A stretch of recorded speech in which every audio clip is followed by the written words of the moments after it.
qorxunu, bu insan bu belə deyim də qaranlıq tərəfi kimi görürəm də onu. Hansı ki və bu qorxunu yenməyincə o işığa tərəf gedə bilmirsən. O insanın daxilində də istənilən insanda var bu. Sadəcə olaraq bax siz indi məsəl üçün kitablara, dinə toxundunuz da.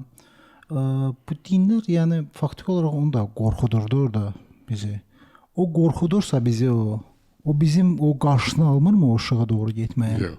O deyir ki, pislik eləmə. Öz əlinlə özü uçuruma atma. Bax, elədiyin hər bir ədalətsizlik mütləq sənə qayıdacaq. Bundan qorx.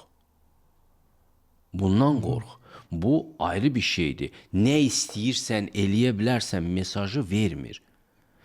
Qorxulu o vaxt olur həyat ki, bilirsən ki, burada qayda qanun yoxdur. Hətta həbsxanada belə qayda qanun yoxdur, sonrası cəhənnəmdir. Amma hətta həbsxanada belə qayda qanun yaradılır.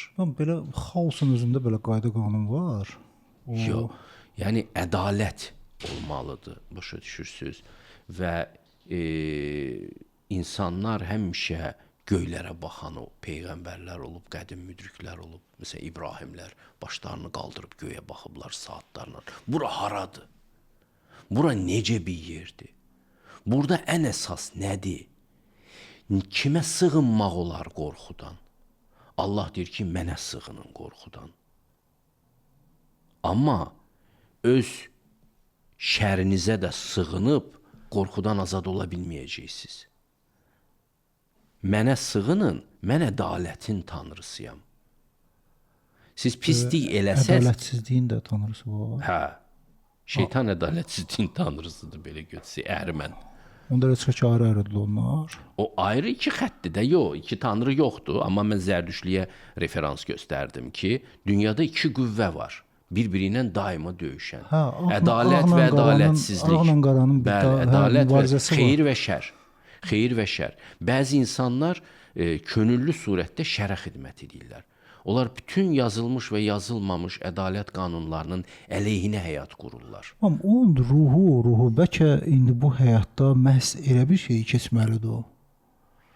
Ola bilərmi o? Bu ayrı bir məsələdir ki, o həyatın o tərəfini yoxlamaq istəyir. O hələ elə bir cəhalətdədir ki, düşünür ki, burada hər şey eləmək mümkündür. Məsələn, mən bir əsər oxumuşdum.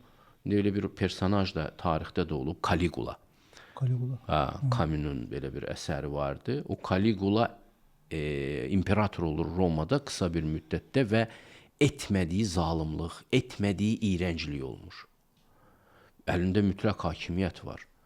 Və sonunda özü-özünü öldürür. Əslində onu öldürürlər, amma Camus elə edir ki, özü-özünü öldürsün. Çünki o üstündə oturduğu budağı baltaladı. O belə bir eksperiment elədi. Mən nə istəyirəmsə eləyə bilərəmmi padşaham deyə. Yox, padşah da olsan, nə istəyirsən eləyə bilməzsən. Ağıllı padşahlar bunu anlayırlar. Ki biz ədalət qanunundan asılıyıq. O bütün padşahlardan daha güclüdür. O adamı cəzalandıra bilər. Və Allah deyir ki, mən ədalət qanununun arxasındayam. Sən nə qədər ki ədalət qanunu pozmasan, sənə qorxu yoxdur.